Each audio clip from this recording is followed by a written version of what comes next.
你呀，真是要把朕给吃穷了。现在可以喝药了吧？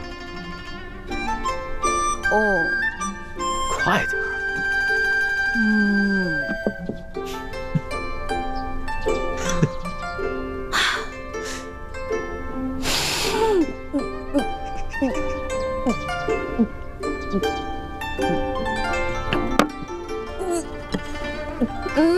哎呀，你怎么吃个药都这么麻烦呀？那你小时候病发，家里又买不起这些东西，那可怎么办呀？很简单啊，捏住我的鼻子，使劲往里灌呗。这个办法好，那朕以后就这么对付你啊。但是，我喝进去以后，就会把药全都吐出来，因为药实在太苦了。这个时候啊，我的猪哥哥看我难受，就会上山帮我采很多野蜂蜜。但野蜂蜜没那么好采的，每次他采完以后，满脸被叮的都是包呢。李爱卿对你是真好啊。说实话，朕也想有这么一个哥哥，可是在这紫禁城内，所有的兄弟姐妹都是靠不住的。你怎么了？我就是在想，我有猪哥哥真好，也不知道猪哥哥现在在殿都执行任务，完成的怎么样了，顺不顺利？你放心吧，李爱卿功夫那么高，又会易容，又懂机关，江湖经验又丰富，肯定没事的。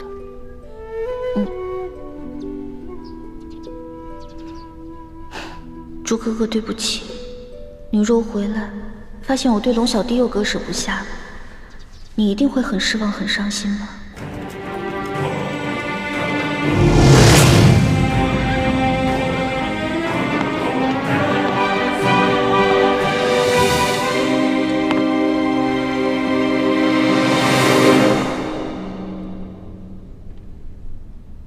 郡王，我就不和你兜圈子了。你们明珠谷的底细，我知道的一清二楚，但我没料到，你们这些前明的亡命之徒，居然能培养出那么多厉害的人才，不仅能混进宫魅惑皇上，还能蛊惑我吴三桂的儿子。我也没有料到，你居然派奸细安插在我明珠谷，而且还进入了朱明联盟的最高层。但是我想不明白，你既然知道我们那么多秘密，为何不上报朝廷？为何不派兵剿灭我们？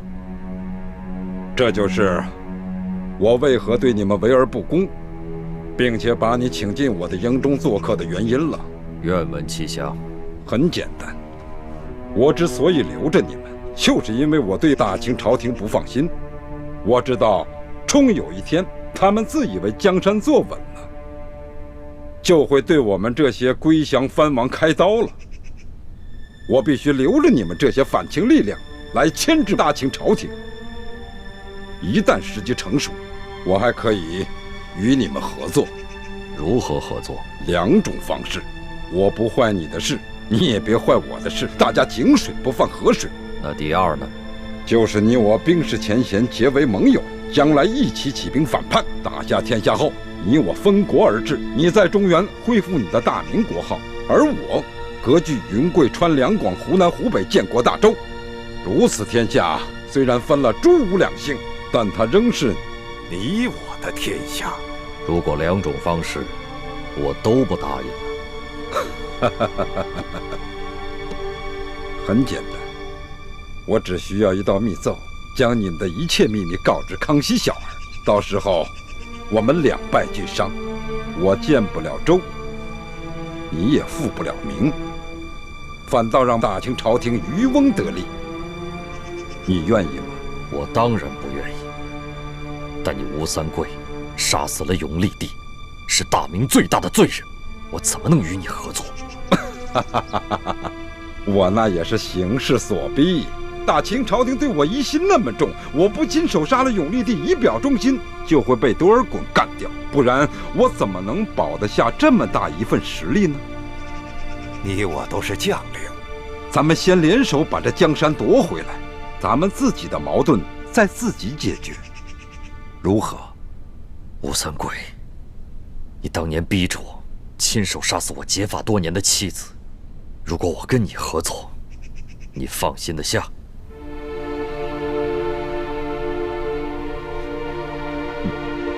你我都是干大事的男儿汉大丈夫，我相信你和我一样，不会因小失大，因私害公。那崇祯皇帝留下来的金钥匙和铜匣，我们又该如何分割呢？如今我手上有一把金钥匙，你手上也有一把金钥匙，还有一把在台湾郑经手中。我的那把金钥匙，不是已经被你们用美人计夺了去吗？我们得到的金钥匙是假的，要不然的话，我们也不会全体出动到你这平西王府来盗金钥匙。这就奇怪了。琪儿进京时，明明带走的是真钥匙。晋王，你不会怀疑我这会儿在跟你撒谎吧？既然我们大家都没有撒谎，那只有一种可能，就是鳌拜也安插了奸细在我明珠谷，倩影所得到的金钥匙被那个奸细给调了包。如此一来，这里边真的铜匣子和这个真的金钥匙，已经落到了康熙之手。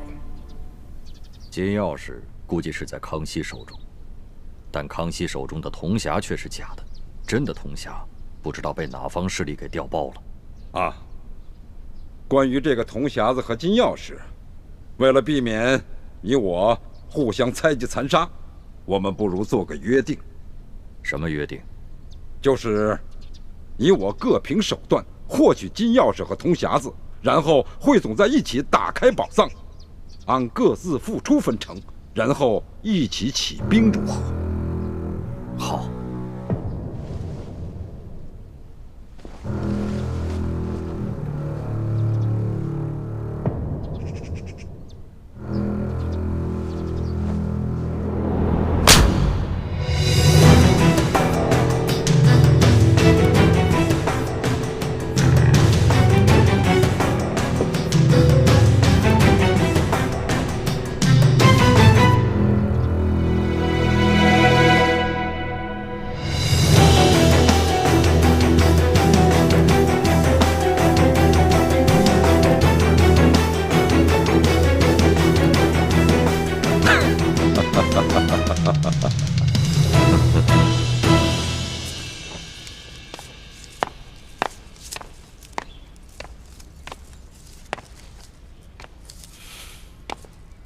你小子给我听着，如果晋王被你家老子杀了，我就把你剁成18块喂狗。范先生，晋王一定会平安无事的。待他和我父王谈妥条件，大家都会平安无事的。你老子会做善事，再恶的人也难免会做1、2件善事。晋王，你没事吧？没事，我跟吴三桂已经谈好条件了。哦，谈的什么条件？此事说来话长，等咱们回到明珠谷以后再细谈。啊，太子呢？啊，倩影和他娘正在给老五收尸。太子说，唐一手是为了光复大明大业而牺牲的，所以他也要在一旁为他五师傅念一卷《金刚经》。太子重情重义，我相信将来他也会深明大义。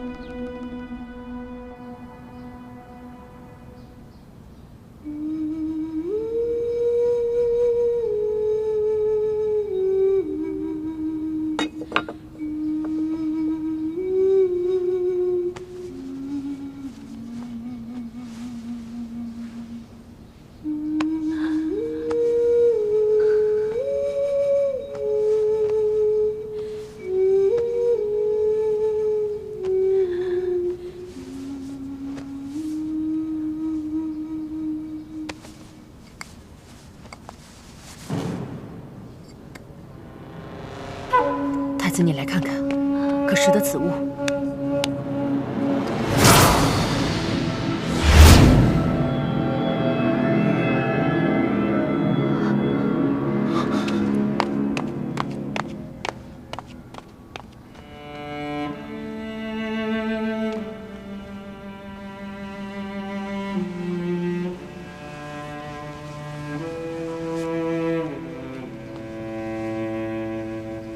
义父，义父，诸位师傅，这是从武师傅身上发现的。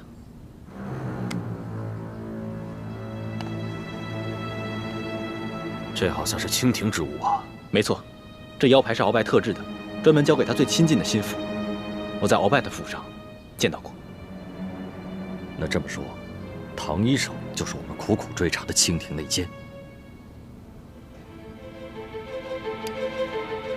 如果他不是内奸，那他怎么会有鳌拜的亲信才有的腰牌？万幸，他阴差阳错的被吴三桂的奸细所杀。难怪小师妹那日在鳌拜府与那内奸交手，那内奸却手下留情，没有伤害他。如此看来，当初的那个内奸一定就是武师傅。只不过武师傅当时念及与一欢往日的感情，所以不忍痛下杀手。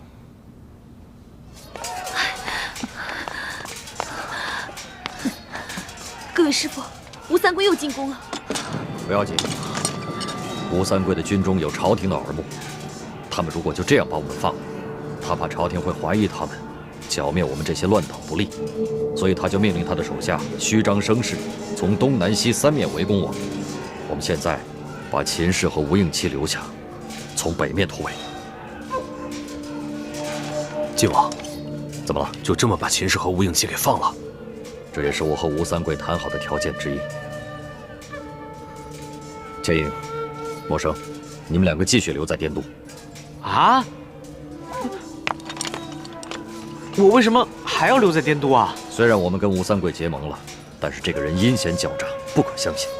你们两个留下，监视他的一举一动。可是，我爹不会同意的。既然晋王如此安排了，自有他的道理，爹怎么会反对呢？爹，你不是说再也不允许我跟吴应期接触吗？爹相信你会有分寸的，而且我们都应以大局为重，一切听从晋王的安排。谢谢爹的信任。奇怪，三师傅对倩影和吴应期之事，怎么突然转变了态度？义父和三师傅的言行都有些反常，他们一定是有什么事瞒着我们。那个，大师傅，我不想留在滇都，我想跟着大师兄一起去京城。臭小子，还想挨揍是不是？跟你说过多少次了，别胡思乱想，一切以大局为重，再胡思乱想，信不信我宰了你？义父，那武师傅的遗体该怎么处置？他不是你武师傅，他是内奸。放一把火，把他的尸体还有厢房一起烧掉。义父，武师傅虽然是朝廷的奸细，但从小对我也有养育教导之恩。如今他人也死了，也算是遭到了恶报，还是让他入土为安吧。太子如此仁义，我相信将来你一定会以大局为重，会以天下苍生为重。义父这是怎么了？似乎总是话里有话，他又为何要看着吴应期说这番话？义父一定是有什么事瞒着我。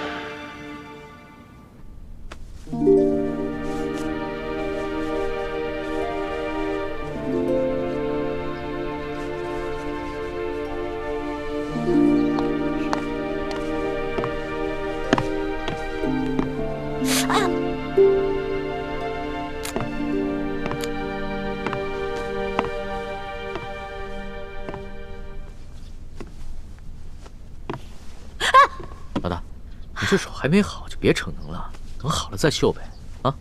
那怎么行啊？我喝了你的龙珠，不得有点回报啊？算你有良心。你这绣的是什么呀？那么难看啊？不丑，我绣的是两个人。两个人？嗯。哦，一男一女。你绣的是一对夫妻啊？不是，他们两个是兄弟。哦，那朕明白了。你绣的呀，是你和朕，对吧？那你现在还觉得丑吗？不丑，不丑，不丑。男的俊，女的美。好了，大功告成。这可是老大我生平做的第一个女工，送给你。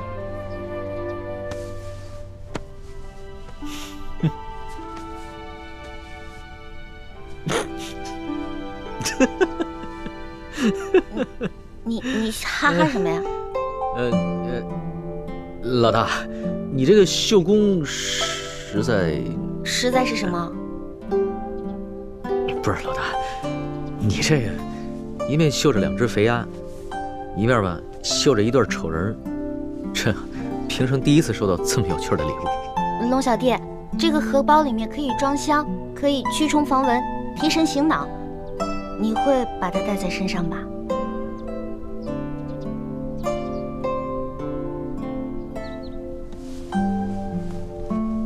老大，这个荷包小弟贴身藏着就行了。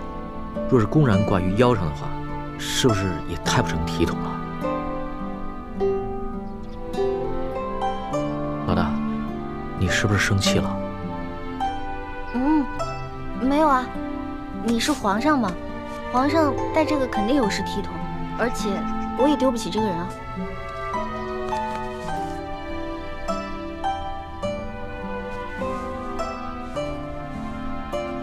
你终究只是皇上，不是我的龙小弟。在你心中，我对你的意义，终究也不过是有趣罢了。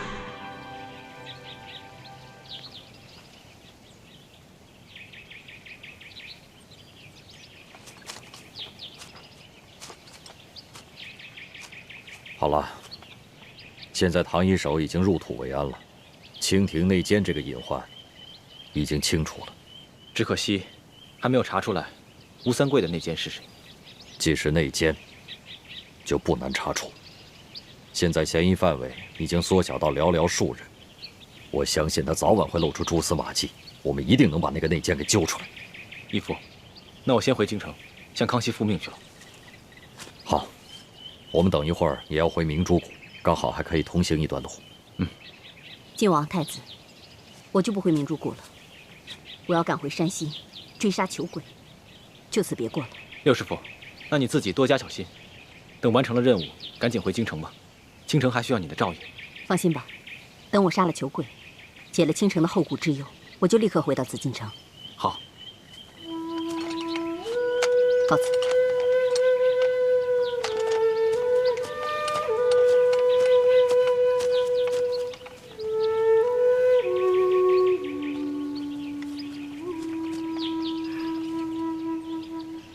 太子，其实我已经查出谁是吴三桂的内奸了。什么？义父要等到六师傅走了之后再说。难道这个内奸就是六师傅？没错，吴三桂安插在咱们明珠谷的内奸，就是你六师傅，血衣居士。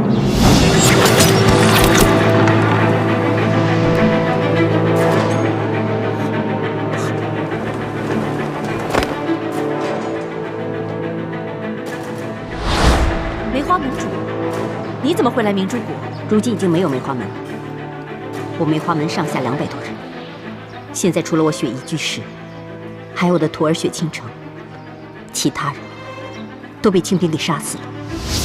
义父，郑吉却走了，千万别冤枉了六师傅。太子，这可是秦氏亲口告诉我跟晋王的。受死吧！住手！樊先生，我有重要的机密之事要告诉你。娘，你现在就说了吗？若再不说，你就没命了。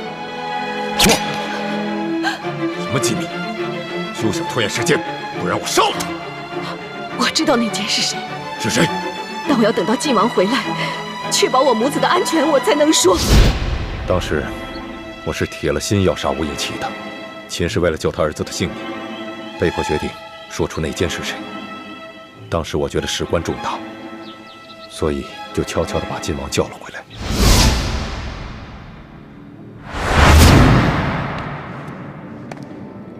我李定国对天盟誓，只要你说出谁是内奸，我保证你们母子安全。你放心，我虽然恨不得把你儿子杀了，可是我樊篱乃是大明的臣子，我一定会听从晋王的号令。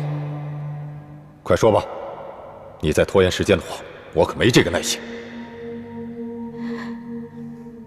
其实我也没有见过那个内奸的面。有一次我去给王爷送燕窝粥，远远看到一个黑色的身影，戴着黑色的斗篷，从王爷的书房闪出，一跃就从房顶走了，显见他的武功很高。虽然隔得甚远，未看清他的面容，但我肯定那是一个女人的身影。女人的身影？你是说倩影？当然不是。倩影与我齐儿认识不过数月，但那内奸已向王爷传递了多年消息。既是女人，武功又极高，还向吴三桂多年传递消息，那在我们几个人中间，值得怀疑的人，只有樊夫人、唐一手，还有雪衣居士。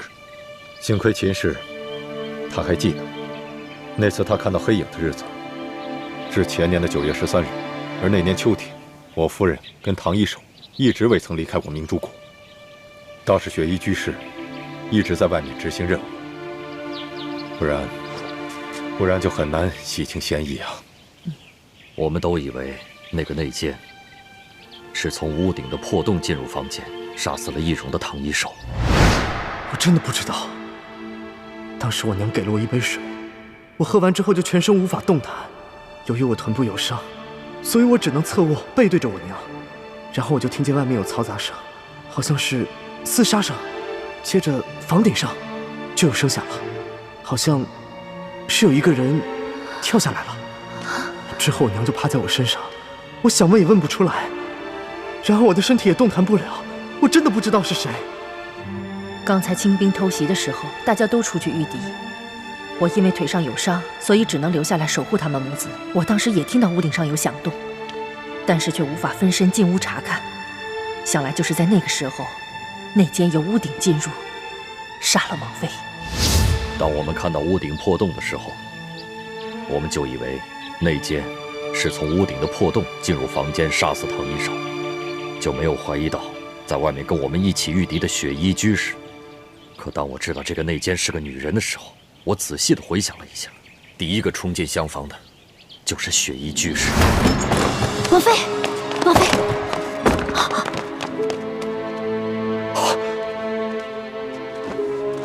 我们当时都以为唐一手已经遇害，只是雪衣居士发现了他的尸首。但是很有可能的是，唐一手中了呆若木鸡散，不能动弹，而雪衣居士也假装发现唐一手被害，抢在我跟樊夫人之前，第一个冲进了厢房，在翻过他身体的那一刻，把匕首插进了他的胸口。王妃，而且雪衣居士也有机会从我和樊篱这儿拿到呆若木鸡散，下到唐一手和吴应奇的茶中，毒倒二人。晋王分析的不错，这些年雪衣居士经常单独出谷行动，其实就是向吴三桂通风报信。这一次，他又假借去山西追杀穷贵，悄悄地潜入滇都，把倩影和陌生的身份泄露给了吴三桂。什么人竟敢闯平西王府？你没想到吧？一路上与你朝夕相处的叶倩影和叶默生都是著名联盟的奸细，他二人根本不是兄妹，而是师姐弟。叶倩影本姓樊，应该叫樊倩影，他爹就是前明御医樊篱。他们与你的相遇根本不是巧合，更不是你和一个女人一见钟情的艳遇。当我们正在庙中商议行动计划的时候，雪衣居士在装作从山西风尘仆仆赶来的样子，其实他当时正在滇都的平西王府中。这么多年了，这可是我们这6位师傅初次集体行动，我岂能错过？裘贵呢？他很是狡猾，居然找了几路替身来掩护自己。我本想着继续追查他的行踪，却接到了你的飞鸽传书，所以我就委托山西牛角寨的盟友们帮我继续追杀他，而我就赶来滇都与你们会合。四师傅说的是，还有一点，昨夜我和义父盘问了所有人来到滇都之后的行踪，当时没有发现谁有破绽，但我现在突然想起一个细节，那日我和六师傅在一处茶楼上，观察平西王府的动静。你慢用。哎，小二。啊？我要的是陈年的普洱茶，你为什么给我上今年的？看着汤色就能看得出来。给我换。好嘞，马上给你换，马上给你换啊。